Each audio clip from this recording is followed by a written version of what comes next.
What is going on, everybody? It is Alex coming back at you with another video. Today, we are wrapping up the AFC and the NFL regular season with the New York Jets. Now, you can already see all the games are chosen, but that doesn't mean I won't talk about every single game because the few Jets fans that there are out there probably want to understand why the hell I don't like Sam Darnold, why I don't like the Jets this year. Um, well, if you're here for that, then stay tuned. So, we're at, I believe, 45 subs right now. Absolutely amazing. That's mind-boggling to me. I never really thought that after like almost a month with no new subs, being able to boost like 14 in like the past couple weeks is just awesome. Really do appreciate that, guys. But yeah, let's continue rolling up 50, up to 100, and then we'll see what happens from there, guys. But let's look at the team, New York. So, starting off with the quarterback position, this is probably the part I'm most passionate about. Is I'm not a huge fan of Sam Darnold. I never was. I saw him before the draft. I watched him in college, and I didn't like him. Really didn't see the spark that everybody did. Yes, he had some interesting, really good throws, but I mean that's not worthy of a top three pick to me. Like, I mean, I'm pretty sure Will Greer has had some pretty damn solid throws. Like, just because you have a dude with a rocket arm and can make a couple good throws does not mean that he is the next savior of the NFL. And Greeny and Dan Orlovsky still think that they still have a hard on for this guy. Like, his accuracy is subpar. He has a horrible tendency to panic. And I mean, you saw him against New England. He said he was seeing ghosts. It's like that is a little bit creepy to hear from a starting quarterback in the NFL, let alone a franchise starter in the NFL. Um, I don't think his arm talent's that great. I think that he has potential that he's not going to reach, but I mean it's still there. I'd be glad if he proved me wrong, but I haven't seen shit from him. He just really hasn't taken that step up, and you can point to the record, you can point to the touchdowns, the interceptions. Honestly, that doesn't matter. The eye test is super key here. I mean, you can stick anybody into the Oklahoma offense, and just because they put up 4,000 yards and 30 touchdowns doesn't mean that they're a godsend. You know, if you watch them on tape and you don't think that they're that great, then they might not be that great. There's a reason why Case Keenum, Landry Jones were not amazing quarterbacks, but they're one of the best of all time in college. So, really, like, people hype up these numbers too much. You have to look at how they actually perform. And Sam Darnold is just complete crap. You know, he's not complete garbage. He's complete crap for what people think he is. And he's just really a subpar quarterback. I think he's one of the worst quarterbacks in the NFL right now. I would take every other quarterback besides Jarrett Stidham in the division over him, and that is just a straight cap. I'm not even going to say that I'm being a little bit over exaggerative. I would take every single quarterback in the division besides Jarrett Stidham over Sam Darnold, and it's barely Sam Darnold over Jarrett Stidham. I really don't believe in this guy, and especially with the years on his contract. I mean, he hasn't proved shit. People aren't talking about Sam Darnold like he's on like the contract or on the like contract negotiation like wire where he better perform or else he's gonna get his ass benched versus like not even signed a 5th-year contract. So I think that needed to be said. At running back, Le'Veon Bell. As a Steelers fan, it is very nice to see Le'Veon Bell as complete garbo, because everybody, including me, predicted that Le'Veon Bell wouldn't be shit without his offensive line. Like, I'm not saying his talent is not good. It definitely is. I mean, if he wasn't talented, he wouldn't do well there in Pittsburgh. But he needs a good offensive line for him to be pausing and like hopping around the line of scrimmage to just dart and do whatever he does. He's a very specific run style that requires a good offensive line, and we see it with New York. That just was not it. It's not it at all, and he was definitely not worth the contract that he was given. Wide receivers, I'm not even sure if they have Robbie Anderson anymore, but they still have like Quincy and Nunwa. I'm pretty sure they don't have Robbie Anderson. They have Quincy and Nunwa there. You have just like a couple pieces, and then you have the man himself, Denzel Mims. I thought that he was probably the 5th best wide receiver in the class. 4.38 40, 6'3", pretty damn talented wide receiver out of Baylor. I think that was a great move. I think the Jets did pretty damn well this draft. You know, I think they did a very good job, and they deserve to have the cap like they deserve to get the cap tipped at them. There we go. Because they definitely re-bolstered their wide receiver core a little bit better. And I think they need to continue developing that because it's not good enough yet. Tight end, they have Chris Herndon, monster tight end. I think that he's very underrated. He's one of the best tight ends in the league. Offensive line, you have Mekhi Becton there, and that's pretty much it when it comes to very solid starting talent. But of course, like that's what's going to happen with the Jets. They have a Garbo offensive line, and they're just rebuilding it one piece at a time. So you just got to work with them through it. And unfortunately, it's just not good enough at the moment. But they'll get there. They'll get there. Especially since I'm very glad that they prioritized the offensive line in the first round with the game of Mekhi Becton. Even though his potential is like the best in the class, his floor was pretty low because he could just be another Eric Flowers. But I don't think he will be. I think he's pretty solid. Regardless, looking at the defense, their defensive line's where they shine, man. I'm pretty sure they have Damon Harrison now, along with Quinnen Williams, a person I trained alongside for a very long time. Very talented player, and he has a very good work ethic. And he's a very respectful gentleman. He always arrives way too early, and that's just the Saban type of like coaching in him. So I think he has a lot more talent. He didn't show it that much last year, to be honest. He did not show out the way I thought he would, and that's unfortunate. But it might just be the Jets scheme. I'm not 100% sure. I don't think it is because Greg Williams is there, right? Yeah. Greg Williams is a beast of a defensive coordinator, and I think that Quinnen needs to really tap into his talent. And I mean, they have other pieces there. They have I'm pretty sure they have Darren Lee in the linebacking core. I don't know if they have Jordan Jenkins. I think they still do, and they have some pieces there. Looking at the corners, this is their big weak spot. I can't really point out too many corners in this team. You know, like there's nobody that stands out in the secondary besides the safeties.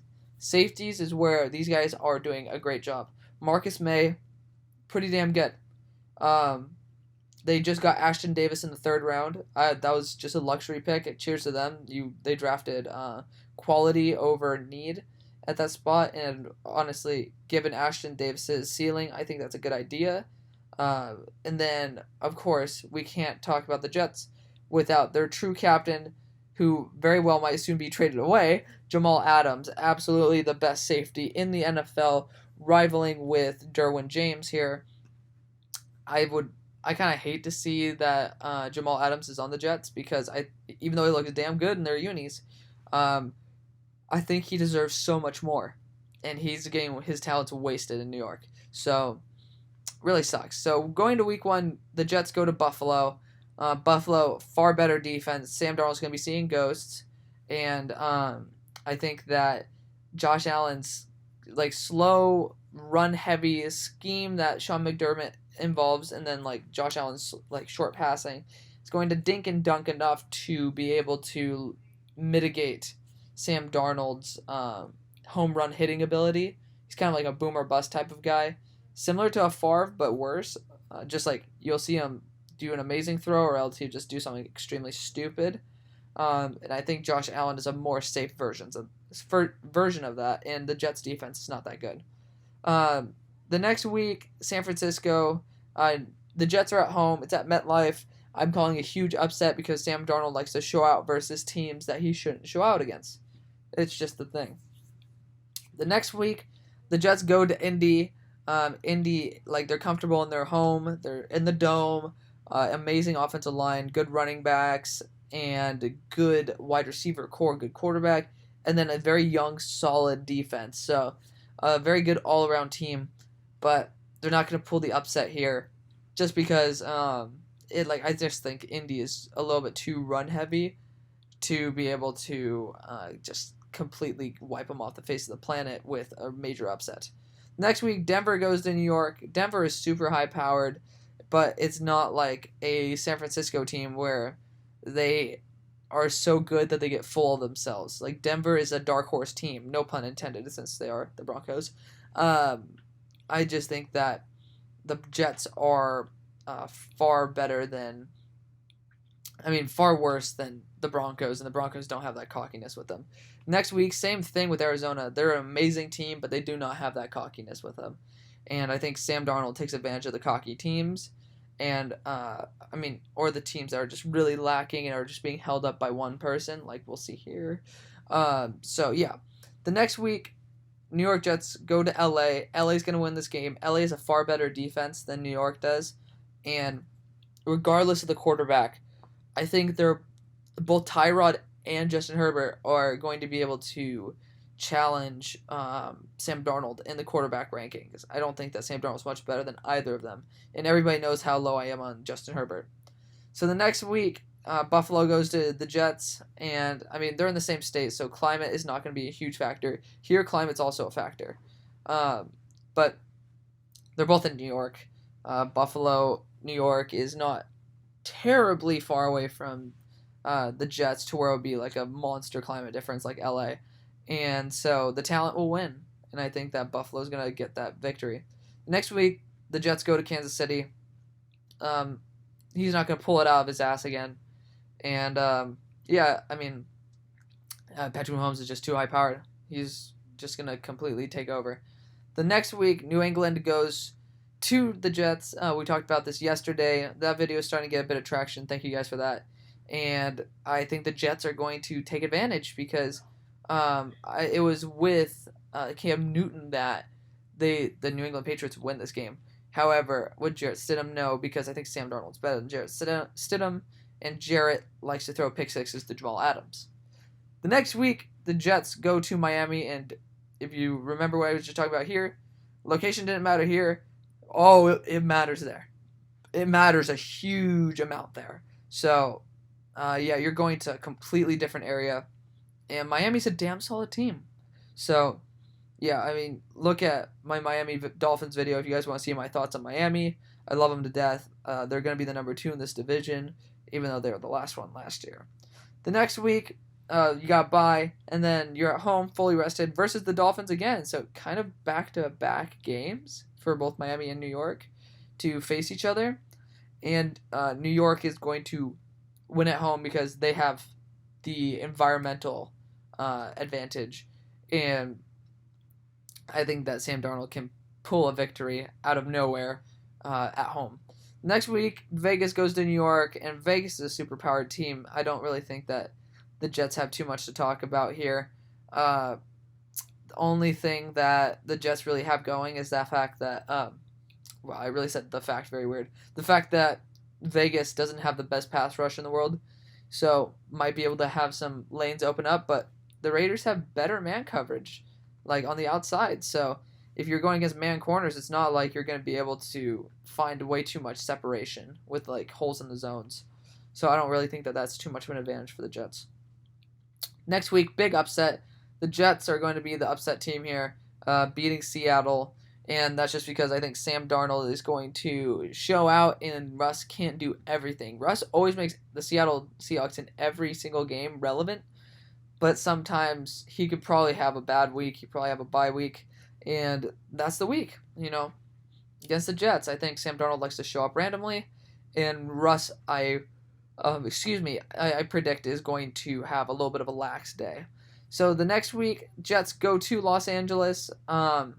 Los Angeles Rams, they have a good good defensive line. They're going to be able to tear apart the Jets offensive line, and that's going to make Sammy panic. And then Ramsey's going to make that a whole nightmare for Sam Darnold when he is trying to throw against the pressure of Aaron Donald. And I think that's just going to be not too good for the favors of Sam Darnold. Next week, Cleveland goes into New York. I think Cleveland was my first video. It was my first or second video. I think Pittsburgh was my first, Cleveland my second. Cleveland Browns, if you guys want to watch that, you can guys get my full opinion on it. But Cleveland Browns are a superpowered team, man.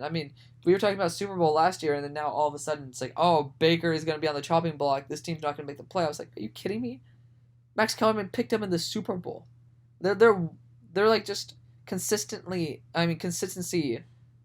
within their players away from getting to the Super Bowl. So I think that that's extremely underrated. Cleveland's going to be far better, and Baker's going to show that Sam Darnold was definitely the right choice to leave behind at number 1 overall.